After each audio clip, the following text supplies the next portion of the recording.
Je vais vous faire tourner dans le prophète Agé. Le prophète Agé, c'est un des petits prophètes. Si vous commencez avec la fin de l'Ancien Testament, qui est Malachie, tournez juste avant, c'est Zacharie, puis juste avant, c'est le prophète Agé. C'est un très petit livre. Moi, il est une page dans ma Bible.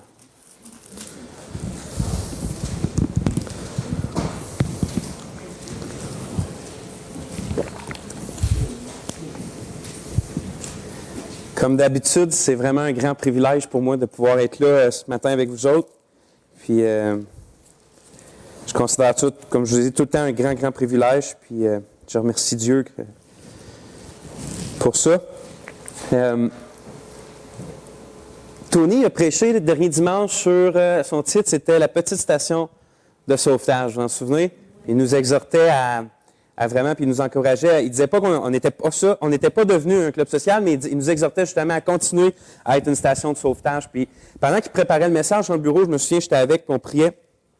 Puis il y a un texte qui m'est venu à cœur qui fitait avec son idée d'exhorter l'Assemblée à continuer à être une station de sauvetage dans la ville. Puis c'est ce texte-là d'Agé que j'ai eu à cœur. On va le lire ensemble, mais juste avant, je voulais commencer par un avertissement. J'ai médité ce texte-là, puis ce texte-là, il m'a brisé, puis ce texte-là, il m'a vraiment humilié. Puis si je réussis, par la grâce de Dieu, à bien communiquer ce que je pense que le texte enseigne, puis aussi ce que le texte me met dans le cœur, bien, il y a des fortes chances que vous aussi, votre cœur soit brisé, puis que votre cœur soit humilié. Sauf que j'ai trouvé aussi, dans ce brisement-là, j'ai trouvé une joie intense, puis une paix merveilleuse, puis aussi qui était accompagnée d'un fort encouragement à servir le Seigneur. Puis je pense que c'est vraiment ça que le texte fait. Je pense que le texte vraiment nous amène à être humiliés puis brisés pour vraiment nous donner de l'encouragement, puis nous donner de la paix puis de la joie pour servir le Seigneur. Puis je supplie que notre Dieu, par sa grâce aussi, me rend capable de communiquer avec force ce bonheur-là que ce texte apporte. Donc, on va lire, puis ensuite de ça, je vais prier. On va lire les versets 1 à 17. Donc, c'est tout le chapitre 1. La seconde année du roi Darius, le premier jour du 6e mois, la parole de l'Éternel fut adressée par Agé, le prophète, à Zorobabel, fils de Shealtiel, gouverneur de Juda, et à Josué, fils de Josadak, le souverain sacrificateur, en ces mots. Ainsi parle l'Éternel des armées. Ce peuple dit, le temps n'est pas venu, le temps de rebâtir la maison de l'Éternel. C'est pourquoi la parole de l'Éternel leur fut adressée par Agé, le prophète, en ces mots. Est-ce le temps pour vous d'habiter vos demeures lambrisées quand cette maison est détruite? Ainsi parle maintenant l'Éternel des armées. Considérez attentivement vos voies. Vous semez beaucoup et vous recueillez peu. Vous mangez et vous n'êtes pas rassasiés. Vous buvez et vous n'êtes pas désaltérés. Vous êtes vêtus et vous n'avez pas chaud. Le salaire de celui qui est à gage tombe dans un sac percé. Ainsi parle l'Éternel des armées. Considérez attentivement vos voies. Montez sur la montagne, apportez du bois et bâtissez la maison. J'en aurai de la joie et je serai glorifié, dit l'Éternel.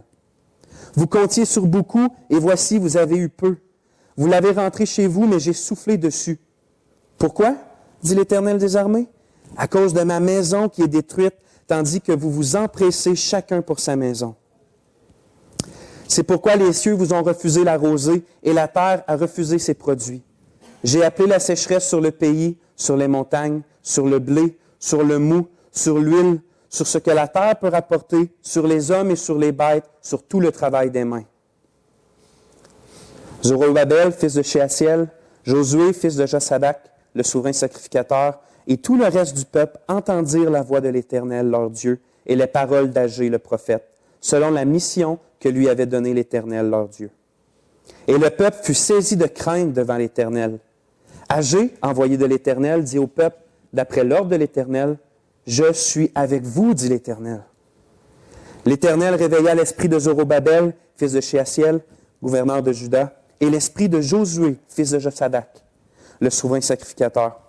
et l'esprit de tout le reste du peuple.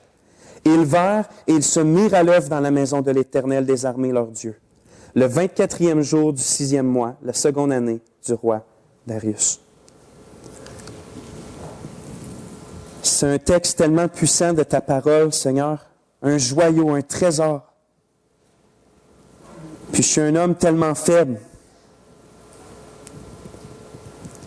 C'est justement, Seigneur, c'est une occasion parfaite pour manifester ta puissance. Puis que tu n'as pas besoin d'aucun homme pour faire que tes vérités habitent dans nos cœurs, comme Gérard a dit ce matin. Seigneur, on a besoin de ton Esprit Saint ce matin, qui nous reprend, mais qui nous encourage, qui nous exhorte, Seigneur, qui nous motive à faire ce qui est bon devant toi, ce qui te donne de la joie. Aide-moi, Seigneur, à communiquer fidèlement ta parole. Donne-nous aussi du discernement pour que on sache ce qui vient de l'homme, mais qu'on sache ce qui vient de Dieu, puis qu'on le mette en pratique. C'est toi notre Dieu, on croit en toi, Seigneur, puis manifeste-toi au milieu de nous. On t'en prie dans le beau nom de notre Sauveur, le Seigneur Jésus-Christ. Amen.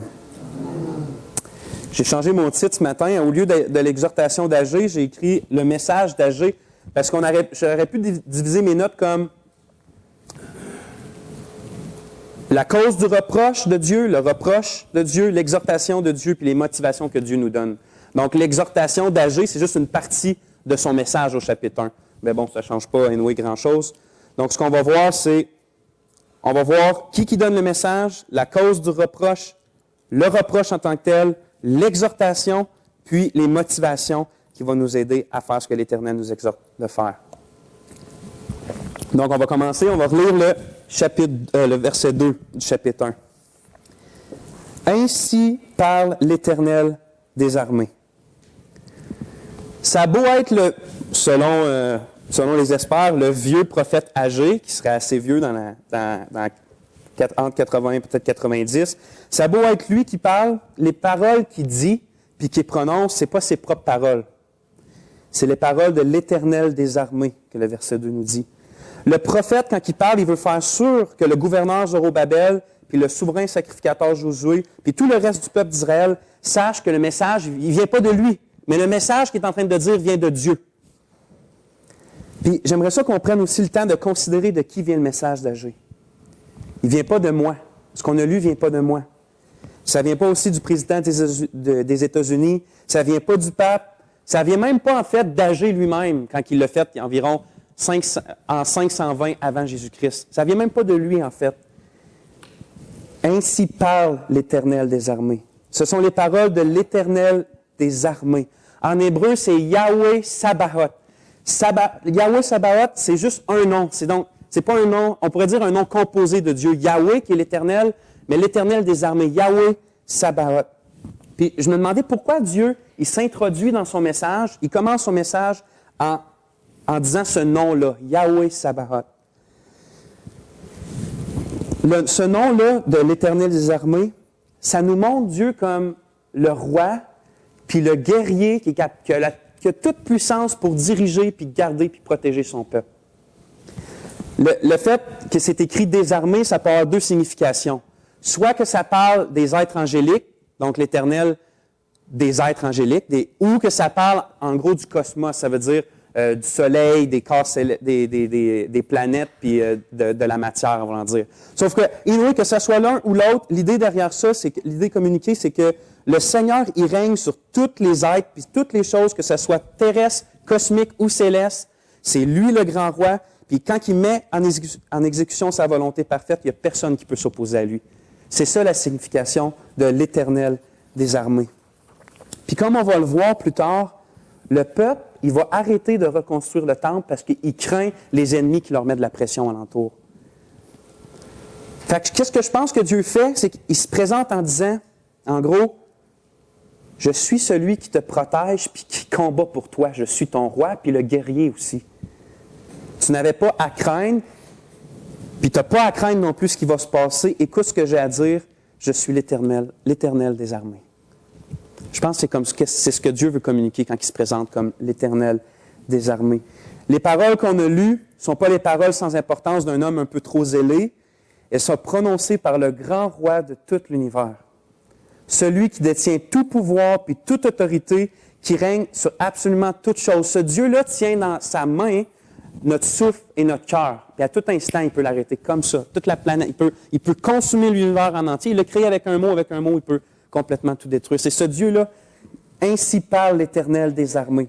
Je pense qu'à ces paroles-là, l'effet qu'on devrait avoir, c'est que nos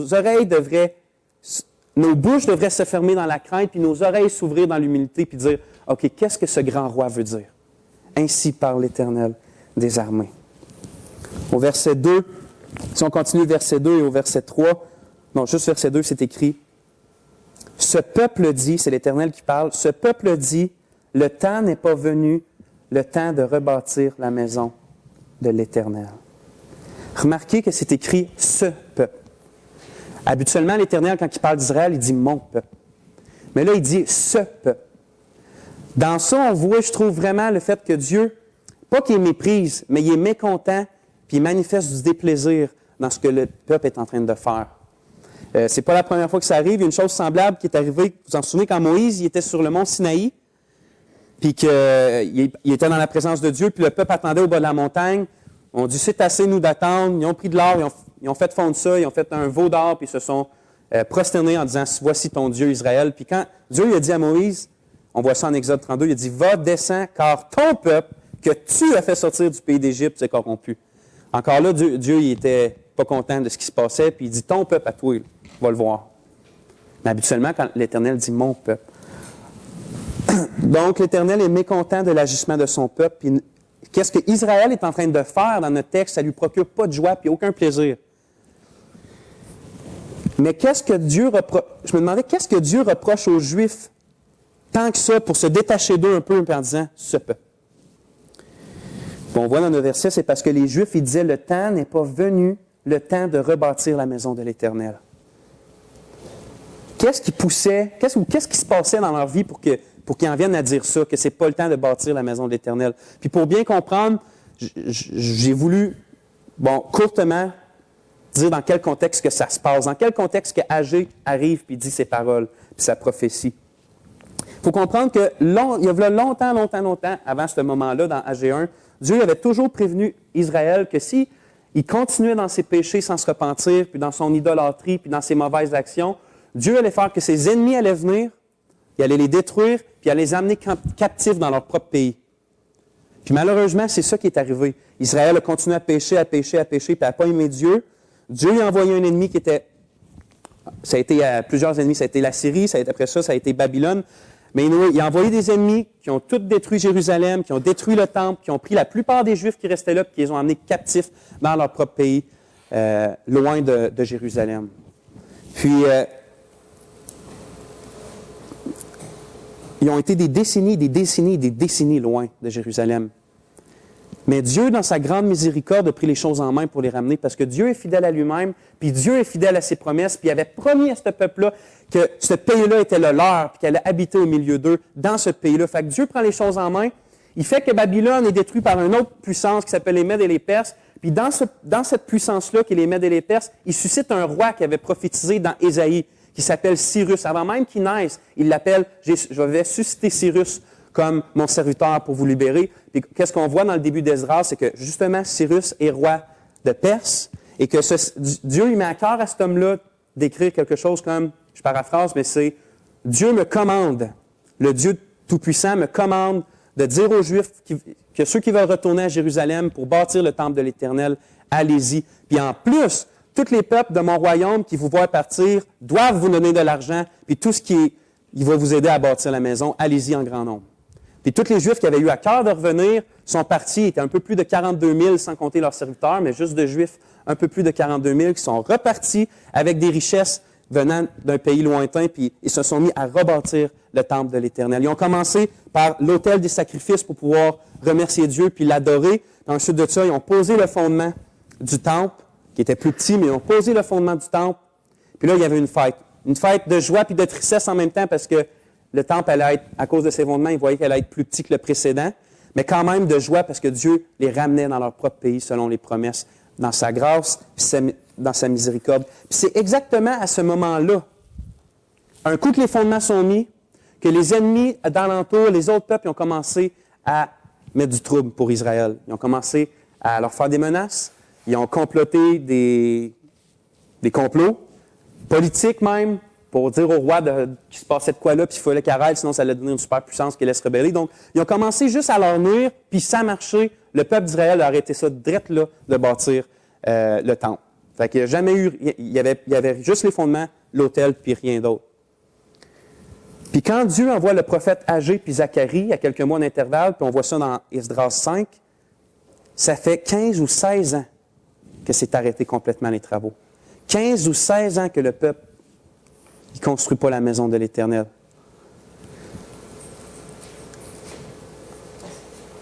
Remarquez que ce peuple-là, il n'était pas contre la reconstruction.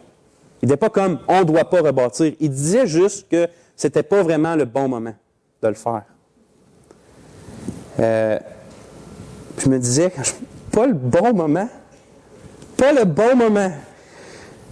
Ils ont été des dizaines et des dizaines d'années en captivité loin de leur pays, puis maintenant Dieu fait un miracle incroyable en prenant le corps d'un roi et en le tournant où qu'il veut, pour que ce roi-là les renvoie dans leur pays, puis leur dise, en plus, prenez mon argent, rebâtissez votre temple. Ils mettent tout en place d'une façon extraordinaire, puis les Juifs, à cause qu'il y a un peu de difficulté, disent « Ah, c'est sûrement pas le moment.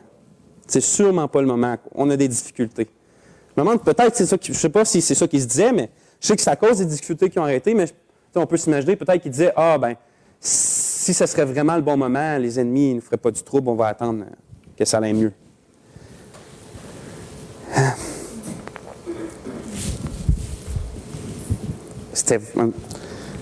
On va continuer. Mais le reproche de Dieu, là, c'était la cause du reproche. C'est à cause que ce peuple-là dit que ce n'est pas le temps. Mais le reproche de Dieu, il se fait vraiment ressentir lorsqu'il leur répond au peuple au verset 4. On va lire ensemble. « Est-ce le temps pour vous d'habiter des demeures lambrisées, vos demeures lambrisées, quand cette maison est détruite? » En parlant de son temple. Il semble que pour les Juifs qui étaient revenus, c'était pas juste pas le bon moment de construire le temple, mais en fait, c'était exactement le bon moment pour se faire des belles petites maisons. Lambrisées, ça veut dire avec un beau fini là, en bois, mettons, des belles petites maisons toutes coquettes, finies en bois. Il dit, est-ce que ça, c'est ça le reproche de l'Éternel? Vous dites que c'est pas le temps de bâtir ma maison, mais est-ce le temps de vous d'habiter des belles petites maisons toutes lambrisées, une belle petite vie confortable, pendant que moi, ma maison est détruite? En gros, Dieu leur reproche d'avoir comme priorité leur confort puis leur vie personnelle plutôt que l'adoration puis l'œuvre du Seigneur. Parce qu'il faut comprendre que le temple représentait la présence de Dieu au milieu d'eux, puis aussi c'était le lieu où on pouvait l'adorer. Donc pour eux, la présence de Dieu au milieu d'eux et l'adoration étaient moins importants qu'avoir des belles petites maisons. C'est ça que Dieu leur reproche, dans le fond. Puis ça me parle. Ça me parlait, c'est pour ça que je disais que ça me parlait ce texte-là. Je me disais, si Dieu il reproche au peuple de l'Ancienne Alliance d'avoir négligé la construction d'un temple terrestre pour faire des petites choses personnelles, je me dis, qu'est-ce qu'il va dire au peuple de la Nouvelle Alliance qui néglige une œuvre beaucoup plus supérieure qu'un temple terrestre? Voyez-vous, si c'était le moment propice pour les Juifs de reconstruire le temple, du fait que Dieu les avait libérés pour ça, je me dis, combien nous, c'est le moment le plus propice de servir le Seigneur aussi? Puisque lui est venu prendre nos péchés sur cette croix-là afin de mourir à notre place pour qu'on soit libérés de la captivité de la mort et du péché, que la condamnation qui est sur notre tête soit enlevée complètement pour nous emmener à obéir au grand mandat qui est « Allez, faites de toutes les nations des disciples. » Allez, faites de toutes les nations les disciples. Frères et sœurs, il n'y a pas d'autre meilleur moment qu'aujourd'hui. Il n'y a pas d'autre meilleur moment qu'aujourd'hui. C'est maintenant le bon moment pour faire l'œuvre que le Seigneur Jésus nous demande. Il faut apprendre du mauvais exemple que les Juifs nous donnent dans le chapitre 1 d'Agé. Puis il ne faut pas dire en nous-mêmes qu'on n'a pas le temps de faire l'œuvre du Seigneur, mais dans le fond, on utilise tout notre temps pour faire autre chose, des belles petites maisons lambrisées. C'est-à-dire des vies bien confortables ici sur terre. Puis comprenez-moi, je ne suis pas en train de dire que de chercher un certain confort sur la terre, c'est pas correct. Genre, oui, acheter un lave-vaisselle, puis oui, acheter un micro-ondes, c'est bien correct ça. Il n'y a pas de trouble d'avoir un minimum de confort ici sur terre. Mais qu'est-ce que je dis? c'est que de se concentrer tellement sur nos vies au point de négliger notre mission, qui est l'œuvre de Dieu, qu'on est tout appelé à faire, ça c'est mal. Au point de négliger. Si on se concentre sur nos vies au point de négliger l'œuvre de Dieu, ça c'est mal. La retraite, l'achat d'un véhicule, une maison, tout ce qu'on fait, puis ce qu'on pense, et ce qu'on planifie devrait être pensé avec l'optique qu'on n'est pas de ce monde-là. Puis que Dieu nous appelle à bâtir pour l'éternité, d'utiliser notre temps et notre énergie pour l'éternité. Ça ne veut pas dire qu'on ne peut pas s'acheter une maison. Mais quand on s'achète une maison, puis où qu'elle est placée, puis est-ce qu'on pense à tout ça? Est-ce que ça va me nuire dans la tâche que le Seigneur me donne de faire sur cette terre? La même chose avec une retraite, la même chose avec la façon qu'on dépense, n'importe quoi. Il faut garder l'optique qu'on est appelé à beaucoup plus que bâtir sur cette terre-là qui va disparaître de toute façon quand on va mourir un jour.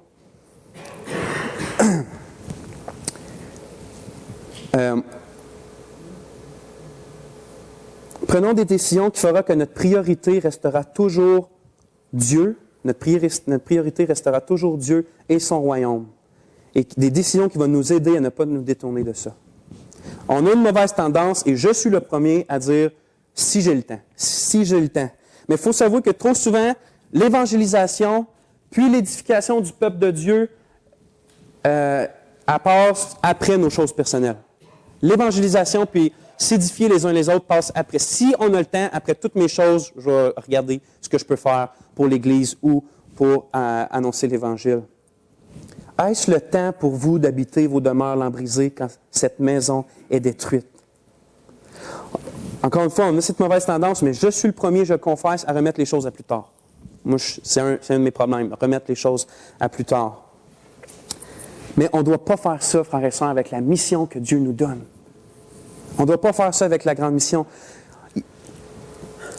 On prie depuis déjà quelques mois, Tony vous l'a dit dans le dernier message, on prie que Dieu agisse dans cette église-là, puis agisse dans cette ville-là, puis dans l'Abitibi-Témiscamingue, puis on voit Dieu qui est en train d'agir dans l'église encore, puis qui est en train d'agir dans cette ville-là. On voit les fruits, on le sent nous-mêmes quand on prie, on le sait que Dieu est en train d'agir. Puis s'il y a quelque chose que c'est pas le bon moment de faire, c'est que c'est vraiment pas le bon moment de pas embarquer là-dedans. C'est vraiment pas le bon moment de pas œuvrer avec le Seigneur dans ce qu'il est en train de faire ici, puis partout. C'est le moment de s'y mettre, frères et sœurs. Puis, je me posais des questions. Sommes-nous, frères et sœurs, impliqués personnellement dans notre mission d'apporter la bonne nouvelle de la vie éternelle en Jésus-Christ aux gens qui nous entourent? Sommes-nous impliqués personnellement à nous édifier les uns les autres dans l'amour de Dieu puis dans notre foi commune, dans notre foi qui est pareille?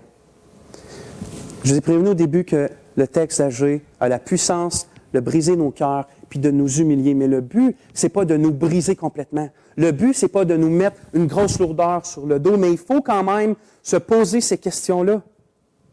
Il faut faire face aux paroles du Seigneur et aux questions que le Seigneur pose. Parce que si on ne fait pas ces choses-là, l'évangélisation puis l'édification de l'Église, d'une manière ou d'une autre, il faut se l'avouer puis il faut le confesser.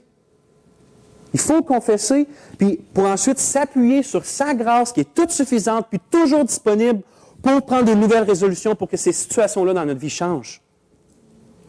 C'est pas de rester là, puis c'est pas de comme « je suis donc bien mauvais », mais c'est de confesser, c'est vrai, puis d'aller à Dieu, puis de dire « ta grâce est suffisante, montre-moi ce que je dois faire, je veux changer cette situation-là dans ma vie, je veux être impliqué d'une façon ou d'une autre à ton œuvre. »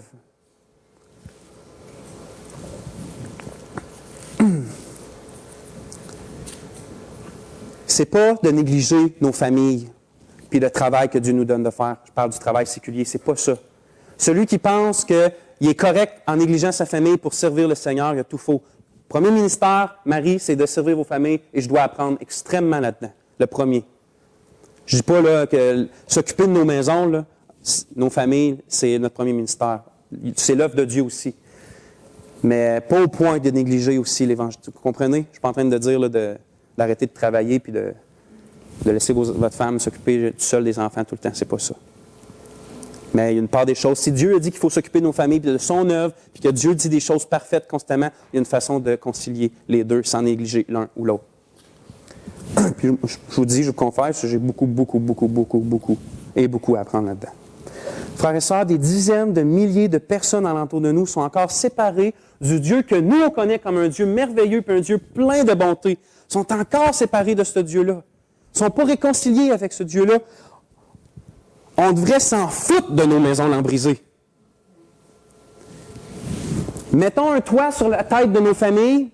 On travaille pour pouvoir à leurs besoins, vraiment, leurs vrais besoins. Mais le flafla, on s'en fout. On met ça de côté, le flafla. L'extra qui ne sert à rien. Pour pouvoir se libérer, pour œuvrer d'une façon ou d'une autre à l'œuvre du Seigneur.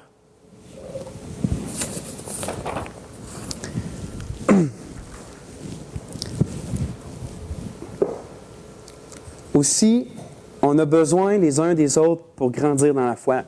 Depuis tantôt, je parle de l'évangélisation et l'édification de l'Église parce que, selon ma conception, ce que je pense que le Nouveau Testament enseigne, c'est que vraiment notre mission, c'est de faire des nations des disciples pour nous édifier en tant qu'Église. Donc, quand que je parle de l'évangélisation et l'édification de l'Église, pour moi, c'est notre grande mission. C'est pour ça que je nomme tout le temps ces deux choses-là. Je viens de nommer l'évangélisation. Maintenant, on a aussi besoin des uns des autres pour grandir dans la foi. Puis je me demandais, est-ce qu'on a déjà pris le temps de méditer sur les textes que le Nouveau Testament donne sur les dons spirituels? Il y a tout le temps deux choses qui ressortent. La première, c'est que les dons spirituels sont donnés par Dieu à chaque vrai croyant. Puis la deuxième chose qui ressort, c'est que ces dons-là sont pour les autres. Exemple, dans 1 Corinthiens 12:7, on lit « Or à chacun », c'est dans le contexte des dons spirituels, « Or à chacun la manifestation de l'Esprit est donnée pour l'utilité commune. » Un peu plus tard, un peu plus loin, ça dit « De même, vous, puisque vous aspirez aux dons spirituels, que ce soit pour l'édification de l'Église que vous cherchez à en posséder abondamment. » Vous voyez, les dons sont pour les autres. Ça veut dire que si quelqu'un se concentre uniquement sur sa vie personnelle, puis ne cherche pas à édifier l'Église d'une façon ou d'une autre, il est en train de la priver de quelque chose qu'elle a de besoin. Il est en train de la priver de quelque chose qu'elle a de besoin. Elle va être l'Église ou l'Église locale qui, peu importe où que la personne est, elle va être un corps sans son œil, ou un corps sans son ouïe, ou un corps sans ses orteils. Peu importe. Parce que ça implique que, ce que je viens de dire, ça implique que la seule façon qu'une Église locale soit vraiment fonctionnelle, optimale, c'est que tous ceux qui sont vraiment croyants dans cette Église-là s'y impliquent. Parce que s'il y a quelqu'un qui est un vrai croyant dans cette Église-là qui ne s'implique pas, ça veut dire que cette Église-là, il lui manque un membre. Ça veut dire qu'elle ne verra pas bien, elle ne se sentira pas bien, elle n'entendra pas bien. Vous comprenez ce que je veux dire? Il va lui manquer quelque chose. Il va lui manquer un de ses membres qui a des dons pour l'aider. Puis il ne faut pas, on a souvent tendance, pour ça je dis ça, il ne faut pas croire qu'exercer son don, c'est obligatoirement avoir un ministère reconnu comme un ministère. C'est pas ça du tout. Si, par exemple, imaginez que Dieu il donne le don à une personne d'avoir une...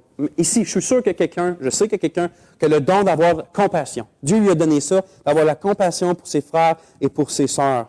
Ça veut dire que cette personne-là, quand on va voir un frère pour une sœur, est capable de facilement manifester de l'amour sincère et d'avoir une vraie écoute qui fait que cette personne-là se sent comprise puis aimée. Vraiment. Dieu lui a donné un don pour ça. Si cette personne-là est tellement absorbée par sa propre vie qu'elle néglige de passer du temps avec les enfants de Dieu, qui va exercer de la compassion pour les personnes qui en ont besoin dans l'Église?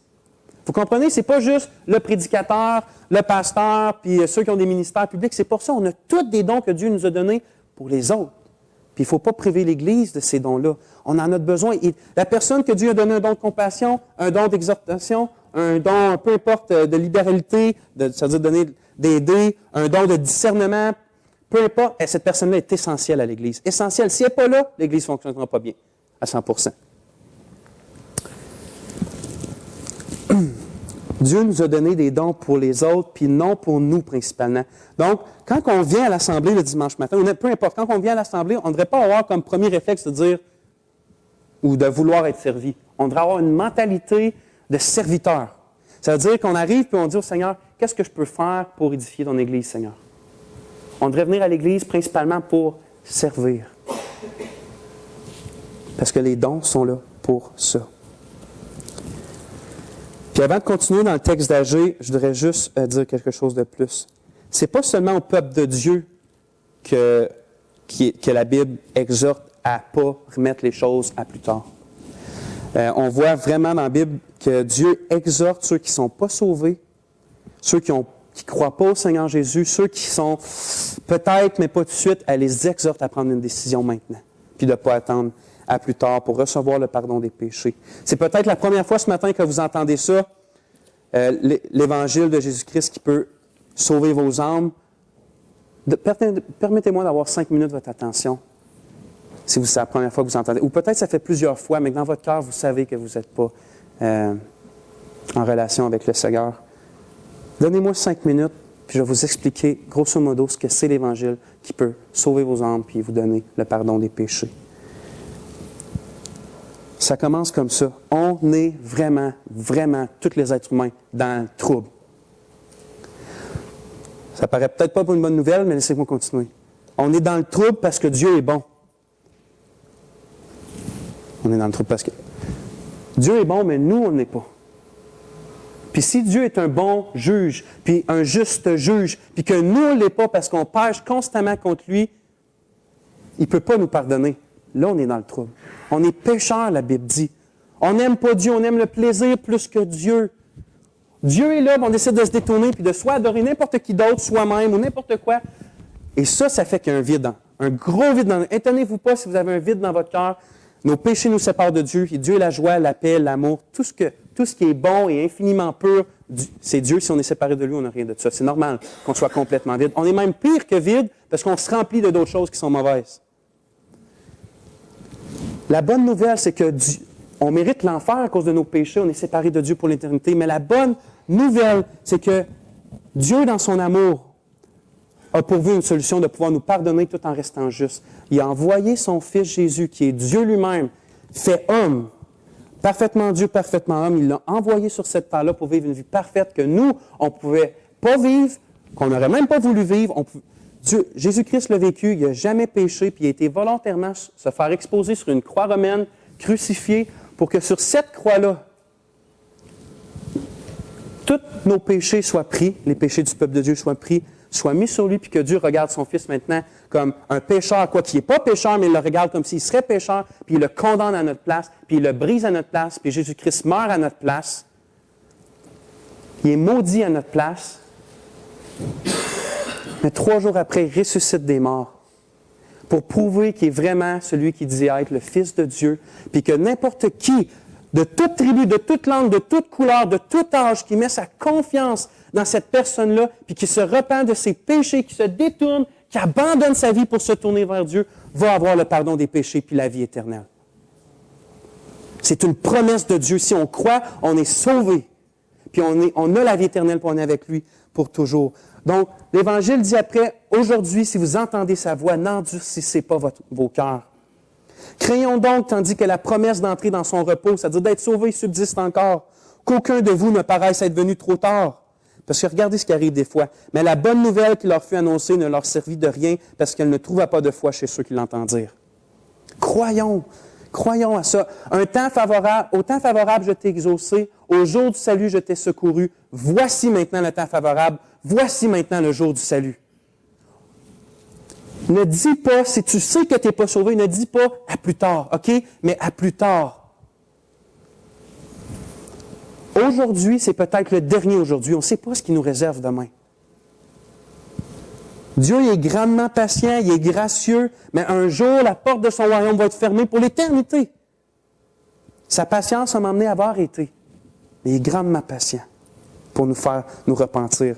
C'est pourquoi je t'exhorte, abandonne ta vie et crois au Seigneur Jésus-Christ. Repens-toi de tes péchés. Puis pour l'éternité, tu vas vivre dans une joie puis un bonheur qui va toujours et toujours grandir. Le aujourd'hui dans l'éternité va être, à chaque fois qu'on va pouvoir dire aujourd'hui, ça va être meilleur que la dernière fois qu'on l'a dit. Parce que d'éternité en éternité, on va apprendre à connaître ce Dieu-là qui nous a sauvés par la mort de son Fils. Donc, dites pas à plus tard. Maintenant, donnez votre vie au Seigneur Jésus. On va continuer. On va lire les versets 5 à 11.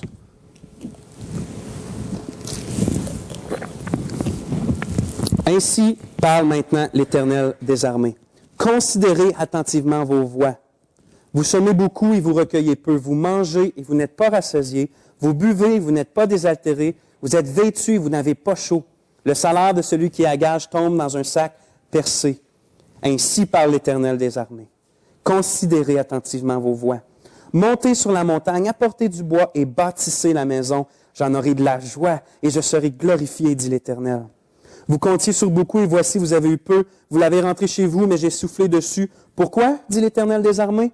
À cause de ma maison qui est détruite, tandis que vous vous empressez chacun pour sa maison. C'est pourquoi les cieux vous ont refusé la rosée et la terre a refusé ses produits. J'ai appelé la sécheresse sur le pays, sur les montagnes, sur le blé, sur le mou, sur l'huile, sur ce que la terre peut rapporter, sur les hommes, sur les bêtes et sur tout le travail des mains. Au verset 5 et 7, c'est écrit « Considérez attentivement vos voies ». Littéralement, c'est « prenez à cœur ». Prenez à cœur. Dieu exhorte son peuple Israël à examiner tous les chemins qu'il est en train de prendre dans leur vie, de les mettre devant leurs yeux, puis de regarder qu'est-ce que ça cause, ça, dans leur vie, ces chemins-là. Selon les versets qu'on vient de lire, on peut comprendre que pendant les 16 dernières années que le peuple a arrêté la reconstruction du temple, ça a été des années très, très, très difficiles pour les Juifs. Ils travaillaient fort, mais ils n'en retiraient pas beaucoup. Ils mangeaient puis buvaient, mais ils n'étaient jamais rassasiés. Il y avait tout le temps la sécheresse, la terre produisait juste peu de fruits.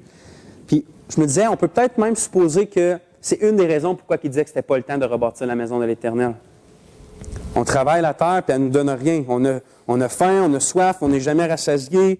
C'est certainement pas le bon moment d'entreprendre des gros travaux comme bâtir la maison de l'Éternel. On va attendre que ça aille mieux. Mais l'Éternel, il laisse pas... Ça pourrait être raisonnable comme raisonnement, mais l'Éternel ne laisse aucun doute, puis il leur rappelle que la cause véritable de leur difficulté, c'est que vous comptiez sur beaucoup et voici, vous avez peu. Vous l'avez rentré chez vous, mais j'ai soufflé dessus. Pourquoi, dit l'Éternel des armées? À cause de ma maison qui est détruite, tandis que vous vous empressez chacun pour sa maison. Si le peuple d'Israël avait pris la résolution d'avoir comme priorité la reconstruction du temple, il n'y aurait jamais rien manqué. Il n'y aurait jamais rien manqué. Dieu aurait toujours pourvu selon sa bonté. Ça ne vous rappelle pas quelque chose, ça? Le Seigneur Jésus, il nous dit lui-même, « Ne vous inquiétez donc point, et ne dites pas que mangerons-nous, que boirons-nous, et de quoi serons-nous vêtus, car toutes ces choses, ce sont les païens qui les recherchent. Votre Père céleste sait de quoi, sait que vous en avez besoin. Cherchez premièrement le royaume et la justice de Dieu, et toutes ces choses vous seront données par-dessus. » On sait que ça concerne les choses matérielles essentielles dans cette promesse-là. Mais j'aimerais qu'on médite un peu ce concept-là un peu plus loin. Nous aussi considérons nos voies, puis examinons les chemins qu'on emprunte, puis qu'est-ce que ça cause dans nos vies, puis dans notre âme. Mettons notre travail devant nos yeux, mettons notre famille devant nos yeux, les plans, les projets qu'on a, peu importe notre retraite, tout, nos rêves, mettons tout devant nos yeux. Puis examinons nos voies. Est-ce qu'il y a des choses que je peux arrêter de faire ou de regarder afin d'avoir du temps pour l'œuvre du Seigneur? Est-ce qu'il y a des choses que je pourrais faire différemment pour glorifier mieux Dieu dans ces choses-là, dans ces projets-là? Ou avoir le même projet, mais si je ferais ça, ça me donnerait plus. OK, ouais, je vais faire ça comme ça. Considérez nos voies. J'ai remarqué en lisant des biographies chrétiennes, puis en étudiant l'histoire de l'Église, j'ai remarqué une chose, c'est que les chrétiens qui étaient les femmes ou les hommes chrétiens qui étaient les plus heureux dans le Seigneur, c'est eux qui avaient le plus sacrifié pour le servir. Le plus sacrifié. Que ce soit des hommes comme Jean Hus, qui chantaient des cantiques en se faisant brûler vif, que ce soit des gens comme George Muller, que leur but dans la vie, c'est d'avoir le moins possible pour eux, pour plus donner au Seigneur et aux autres, tu fais même. Ces gens-là, là, si vous les lisez, c'est incroyable la joie qui se dégage d'eux autres. C'est juste incroyable. Puis pas juste les personnes, pas juste les grands noms qu'on connaît l'histoire, mais je vous mets un défi. Regardez alentour de vous. Commencez à observer. Spottez quelqu'un qui dégage de la joie profonde puis du contentement, puis je vous garantis, c'est à cause que c'est la personne alentour de nous qui donne le plus puis qui sacrifie le plus pour le Seigneur et pour les autres. Je vous garantis que ça va être la cause de sa joie. On a été sauvés pour servir quelqu'un de beaucoup plus extraordinaire, de beaucoup plus excellent, suffisant puis satisfaisant que nous-mêmes. On a été créés pour servir Dieu. Dieu nous appelle à nous donner à lui puis aux autres par le fait même.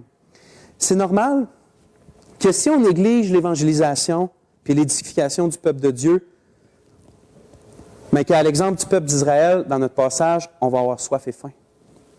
Méditons là-dessus. Exemple. On sait que la joie, c'est un fruit de l'esprit. On voit ça. La joie, c'est un fruit de l'esprit. C'est-à-dire que c'est l'esprit qui accorde la joie. Mais on n'a pas besoin d'être rempli de l'Esprit si on néglige l'œuvre de Dieu. C'est peut-être normal qu'on n'a pas beaucoup de joie. Et une autre affaire. On sait que la foi aussi, c'est un fruit de l'Esprit. Bien, on n'a pas besoin de beaucoup de foi lorsqu'on regarde la télévision. C'est peut-être normal que notre foi vacille, à branle, à chambranle, à flanche. Jésus a promis à ses disciples que ce serait lorsqu'ils seraient traînés devant les tribunaux à cause de son nom, qu'ils n'auraient pas à s'inquiéter de ce qu'ils vont dire parce que l'Esprit va leur dire au moment même les paroles à dire. Pierre va dans le même sens quand il dit que ceux qui souffrent à cause du nom de Christ sont heureux parce que l'Esprit de gloire repose sur eux. Vous comprenez? On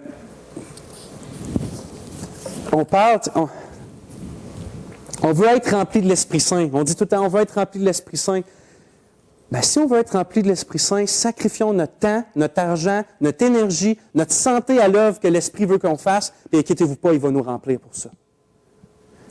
Mais on n'a pas besoin de tant de foi si on n'est pas... Vous comprenez? Si on ne souffre pas pour la cause de Christ, si on ne donne pas du temps, pourquoi qu'on aurait besoin de tant de foi, tant de maîtrise de soi, tant d'amour, tant de compassion, tant de feu, tant de zèle pour les autres?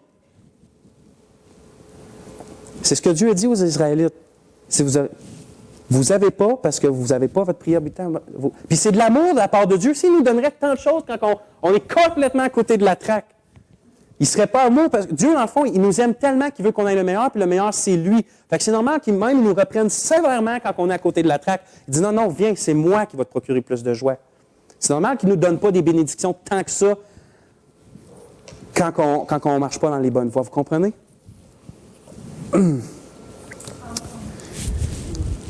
OK, maintenant, je vais parler des motivations pour le temps qui me reste. Parce que Dieu, je crois qu'il ne donne pas un reproche, puis une exhortation, comme on vient de le voir, à son peuple, sans poser un fondement solide sur lequel il va pouvoir rester motivé. Parce que c'est facile de motiver les gens. Une exhortation, ça va les motiver. Mais par exemple, s'il n'y a pas de quoi, une vérité sur laquelle ils vont pouvoir s'appuyer, cette motivation-là va flancher, elle va tomber, elle ne restera pas longtemps. Parce qu'ils n'ont rien. OK, c'est une motivation du moment, mais un coup qu'elle passe, il n'y a rien pour s'appuyer, fait qu'elle tombe. Fait que Dieu, je crois, qu'il donne un fondement pour un appui inébranlable pour que notre motivation continue, puis elle persévère. Puis la première se trouve au verset 8. On va lire ensemble au verset 8 d'Agé. Montez sur la montagne, ça c'est l'exhortation, montez sur la montagne, apportez du bois et bâtissez la maison. J'en aurai de la joie et je serai glorifié, dit l'Éternel. Dieu garantit à son peuple que lorsqu'il fait sa volonté, son œuvre puis son plan, il est glorifié puis il en retire une grande joie puis une grande satisfaction. Puis je me dis, quoi de plus solide qu'un fondement? Peut-être qu'il y a quelqu'un qui ne voit pas le lien entre ce que je viens de dire puis la motivation, mais je vais vous raconter quelque chose. J'ai déjà entendu un prédicateur qui s'est fait qui a parti une grande société missionnaire dans le monde, il est encore vivant aujourd'hui, puis il a donné sa vie au Seigneur à 100 000 à l'heure. Puis quelqu'un qui a posé la question à un moment donné, il dit, où que tu trouves ce zèle-là, puis cette motivation-là, tout le temps, puis tout le temps, puis tout le temps? Puis les yeux du prédicateur ont commencé à se remplir d'eau, ses mains ont commencé à shaker, puis il a juste ouvert la bouche avec une voix brisée, puis une voix vraiment émue, puis tremblante, puis il a dit en anglais, mais en français, c'est « Il est mort. Il est mort. Il est mort pour moi. Est-ce que c'est pas assez? » Il dit ça comme ça. « He died for me. It's not enough. » Puis il disait ça tout ému. Il est mort pour moi. Qu'est-ce qu'il est en train de dire? Il dit, j'ai pas besoin d'autre motivation que le fait que le Sauveur du monde est mort pour moi, puis m'a sauvé moi. Voyez-vous un peu plus ce que je veux dire que lorsque je dis que je crois que la gloire et la joie de Dieu sont une motivation inébranlable pour le croyant, plus un chrétien est conscient de son état corrompu, de la sainteté de Dieu, de l'impossibilité qu'il soit sauvé sans la grâce de Dieu, lorsqu'il est plus conscient de son amour, de sa bonté, manifestée dans le Fils de Dieu crucifié sur une croix, bien dites-lui que quelque chose va apporter de la gloire à Dieu, puis il va être le premier à dire « J'y vais. J'y vais. Laissez-moi le faire. Ça va apporter de la joie à mon Sauveur, j'y vais. Laissez-moi le faire. Il a tant donné pour moi. » Il veut juste pouvoir rendre grâce au Dieu de son salut et à celui qui fait toute sa joie, la joie de son âme, puis la seule espérance qu'il y a pour l'éternité. La seule espérance qu'il y a pour l'éternité. Alors, quand Dieu promet que l'accomplissement de son œuvre lui apportera gloire et joie, c'est une source inépuisable de motivation ou que l'enfant de Dieu va aller puiser pour sacrifier son temps, son énergie ou sa santé pour accomplir la vocation divine que Dieu lui donne de faire. C'est un puits qu'on va aller puiser. Seigneur, OK, c'est dur ça, mais ça te glorifie, mon Dieu, ça te donne la joie. C'est bon, je lâche ça puis j'y vais. C'est une source inépuisable. Inépuisable quand on sait qu'est-ce qui apporte la joie à Dieu. C'est pour ça que si j'avais une seule prière que je pourrais faire pour cette Église, pour nous, pour vous, puis pour moi, ce serait que Dieu, dans sa grâce, nous permette de comprendre juste un peu plus l'amour qu'il y a pour nous autres. C'est écrit qu'il prend plaisir à nous faire du bien. Il prend plaisir, il jubile à nous faire du bien. Puis c'est pas juste une petite parole de dire Dieu vous aime, c'est pas ça, non. Il est simple, il est juste, mais quand même, il nous aime. Il nous aime. Il vous aime. Regardez à cette croix, puis nulle part ailleurs. Fixez vos cœurs, puis vos yeux sur cette croix-là, puis bougez pas de là, jusqu'à temps que l'Esprit ait mis quelque chose dans votre cœur de plus sur la compréhension de l'amour de Dieu, puis là, vous allez trouver de la motivation. Mais fixez la croix où que l'amour de Dieu est manifesté.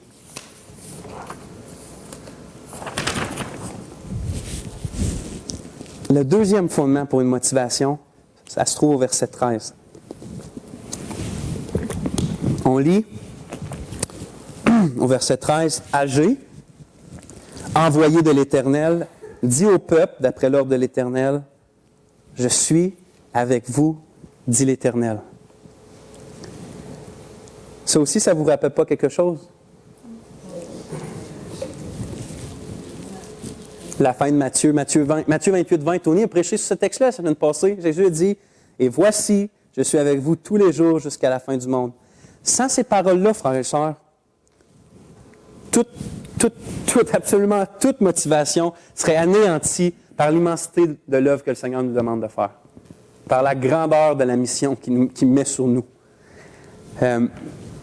Des hommes et des femmes ordinaires avec juste un message, appelés à faire de toutes les nations des disciples de Jésus-Christ.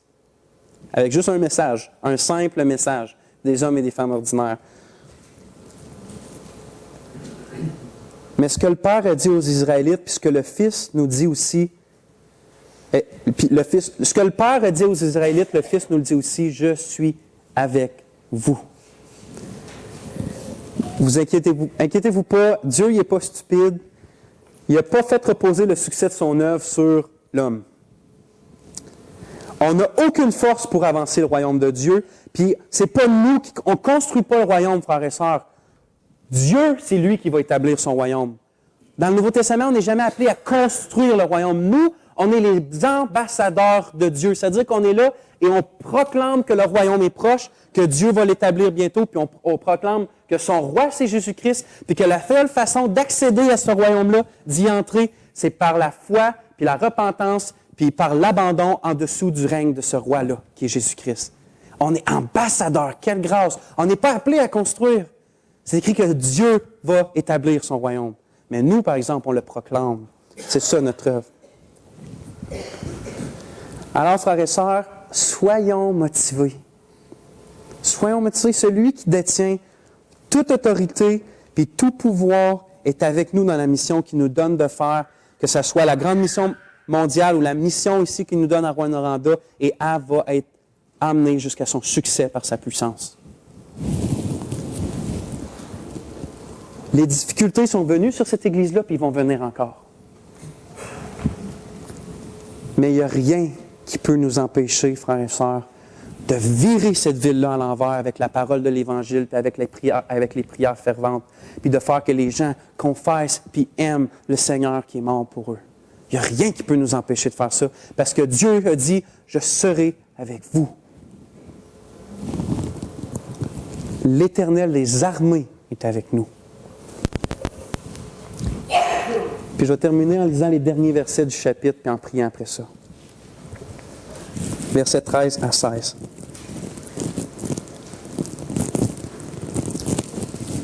Agé, envoyé de l'Éternel, dit au peuple, d'après l'ordre de l'Éternel. Je suis avec vous, dit l'Éternel. L'Éternel réveilla l'esprit de Zorobabel, fils de Shealtiel, gouverneur de Juda, et l'esprit de Josué, fils de Jotsadak, le souverain sacrificateur, et l'esprit de tout le reste du peuple.